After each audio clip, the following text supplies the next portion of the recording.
धर. अरे अहो मॅडम, एवढा मागाच्या साड्या चोरीला गेल्या, कोणी हसतं का?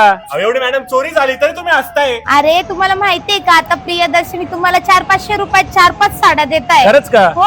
हो हे आहे नाशिक मधील सुप्रसिद्ध असलेले प्रियदर्शनी टेक्सटाईल. इथे तुम्हाला फक्त 1000 मध्ये मिळणार आहे 3 कॉटन साड्या, 3 अंगूर रबडी साड्या फक्त 800 रुपयामध्ये मिळणार आहे आणि फक्त 700 रुपयामध्ये 3 क्रॅप सिल्क साड्या. एवढंच नव्हे, फक्त 500 रुपयामध्ये 3 लायक्रा बांधणी साड्या सुद्धा तुम्हाला इथे मिळणार आहे. आणि इथे प्रीमियम साड्यांचे ऑप्शन सुद्धा अवेलेबल आहे, जसे की बनारसी शालू, कांजीवरम सिल्क, डिझायनर साडी, अजून भरपूर साड्यांचे ऑप्शन तुम्हाला इथे बघायला मिळतील. एवढंच नव्हे, 2000च्या खरेदीवर तुम्हाला आकर्षक भेटवस्तू सुद्धा मिळणार आहे आणि 5000च्या खरेदीवर तुम्हाला लेडीज पर्स पण मिळणार आहे. तसेच 10,000 रुपयांच्या खरेदीवर तुम्हाला फिरण्यासाठी ट्रॅव्हलिंग बॅग सुद्धा मिळणार आहे. तर मग लेडीज कसलीच वाट न बघता आजच भेट द्या प्रियदर्शनी टेक्सटाईल. ऍड्रेस कॅप्शन मध्ये आहे.